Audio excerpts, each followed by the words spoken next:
Wabarakatuh. Yang terhormat Ibu Nur Afni Saparina, SPC MPC, selaku dosen pengampu mata kuliah Psikologi Kepribadian 1. Kami dari kelompok 2 yang beranggotakan saya Muhammad Fajila Saputra, saya bersama rekan saya yaitu Audiah Saripane, Sahyu Wulandini, dan saya Tunisak. Kami akan mempresentasikan hasil diskusi kami mengenai teori psikologi analitik Carl Gustav Jung yang akan dipaparkan oleh rekan saya. Assalamualaikum warahmatullahi wabarakatuh. Saya Audiah Saripane. Saya akan menjelaskan apa itu struktur kepribadian. Yang seperti Freud mendasarkan teori kepribadiannya pada asumsi bahwa pikiran atau jiwa memiliki tingkat sadar dan tidak sadar. Berikut tingkatan psike menurut teori kepribadian Carl Gustav. 1. Ego. Ego adalah jiwa sadar yang terdiri dari persepsi-persepsi, ingatan-ingatan, pikiran-pikiran sadar. 2. Ketidaksadaran pribadi terdiri dari pengalaman-pengalaman yang pernah sadar, tetapi kemudian direpresikan, disubresikan, dilupakan atau diabaikan, serta pengalaman-pengalaman yang terlalu lemah untuk menciptakan kesan sadar pada pribadi. 3. Kesadaran kolektif. Kesadaran kolektif adalah sisa psikis perkembangan evolusi manusia.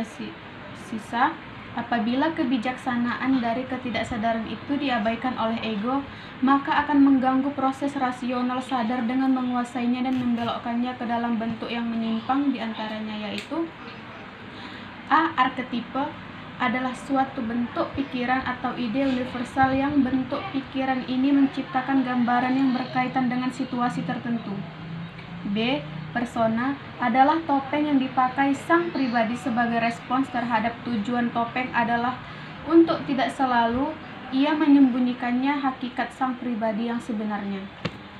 C. Anima dan animus. Manusia pada hakikatnya merupakan makhluk biseksual. Pada tingkat fisiologis akan mengeluarkan hormon seks laki-laki maupun perempuan. D. Sebagai arketipe, bayang-bayang melahirkan dalam diri kita dikonsepsi tentang dosa. Asal apabila bayang-bayang diproyeksikan keluar, maka ia menjadi iblis atau musuh.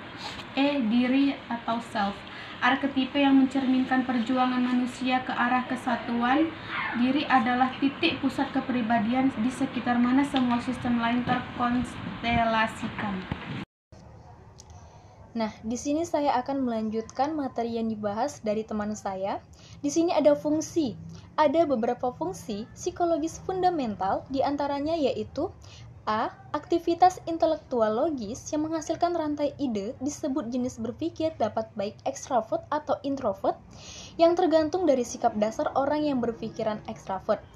Mereka bergantung pada pemikiran yang konkret, tetapi dapat juga dari luar. Nah, misalnya di sini dari orang tua atau guru. B. Jung menggunakan istilah perasaan atau menggambarkan proses mengevaluasi suatu ide atau peristiwa.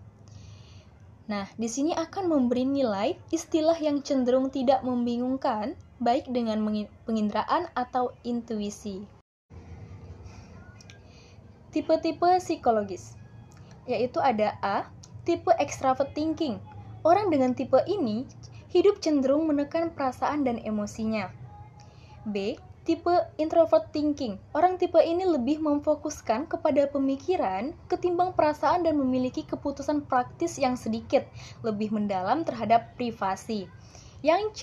Tipe extrovert feeling. Orang dengan tipe ini cenderung untuk patuh terhadap nilai-nilai tradisional. Yang D. Tipe introvert feeling. Orang dengan tipe ini suka menekan pemikiran rasional, memiliki kemampuan emosi yang mendalam, tetapi menghindari diri untuk mengekspresikannya keluar. Baik, kita lanjut ke topik pembahasan kita, yaitu dinamika kepribadian. Nah, menurut Jung, dinamika kepribadian adalah intensitas kejadian psikis yang hanya diketahui lewat peristiwa-peristiwa psikis. 1. Interaksi antar struktur kepribadian. A. Prinsip oposisi.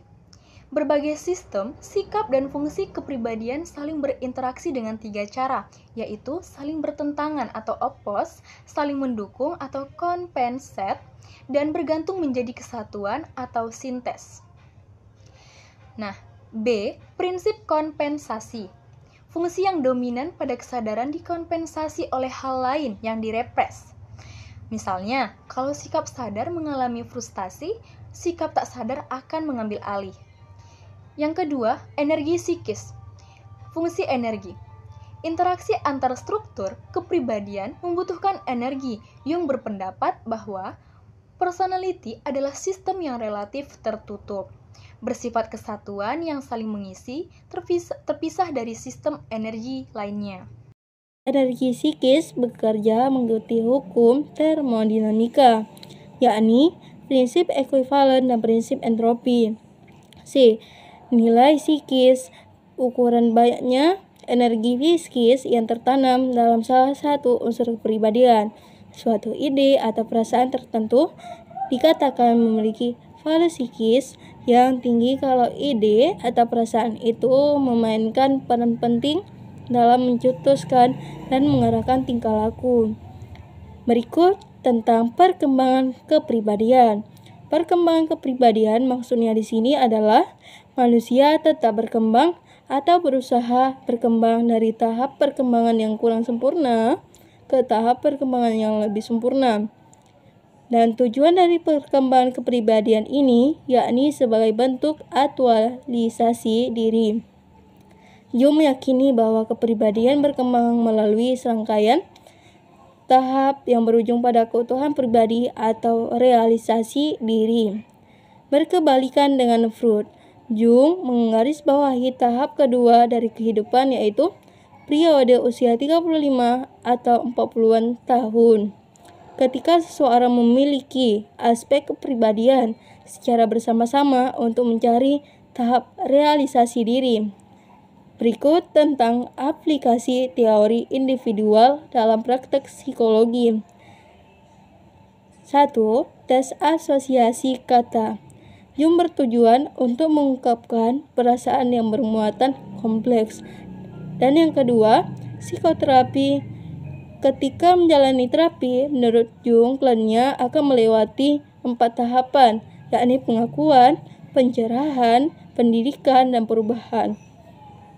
Selanjutnya adalah analisis mimpi. Tujuan interpretasi mimpi dari Jung adalah mengungkap elemen yang ada di tak sadar pribadi dan tak sadar kolektif, mengintegrasikannya ke dalam kesadaran untuk mempermudah proses realisasi diri. Ada 3 macam metode analisis, yaitu 1. Amplifikasi. Metode ini bersifat bebas. Dalam amplifikasi, asosiasi dilakukan dengan tetap mempertahankan kaitan respon dengan materi mimpinya, sehingga terjadi asosiasi jamak atau banyak yang memberi bentuk konstelasi di sekitar mimpi. Analisis berusaha menemukan arsetip dan isi tak sadar lainnya dari asosiasi jamak itu, serta maknanya bagi pasien. B. Rangkaian mimpi. Jung menganalisis komponen beberapa mimpi berturut-turut untuk melihat kecocokan yang berlanjut dan koreksi pengembangan lebih lanjut. C. Imajinasi aktif, yaitu sejenis introspeksi yang materinya campuran, sebagian mimpi, sebagian tampakan atau fantasi, atau gabungan keduanya. Sekian presentasi dari kami. Kesimpulannya adalah Carl Gustav Jung adalah salah seorang pendiri teori psikologi dalam dan juga pernah menjadi murid dari pendiri psikologi analisis, yaitu Sigmund Freud, mengungkapkan banyak sisi dalam kepribadian manusia, khususnya yang tipologinya banyak digunakan. Bahkan pada psikoterapi teori psikologi, Jung memandang keseluruhan pribadi atau psyche tahapan perkembangan, yang juga merupakan tahapan perkembangan kepribadian. Sekian presentasi dari kami, lebih dan kurang kami mohon maaf. Saya akhiri. Assalamualaikum warahmatullahi wabarakatuh.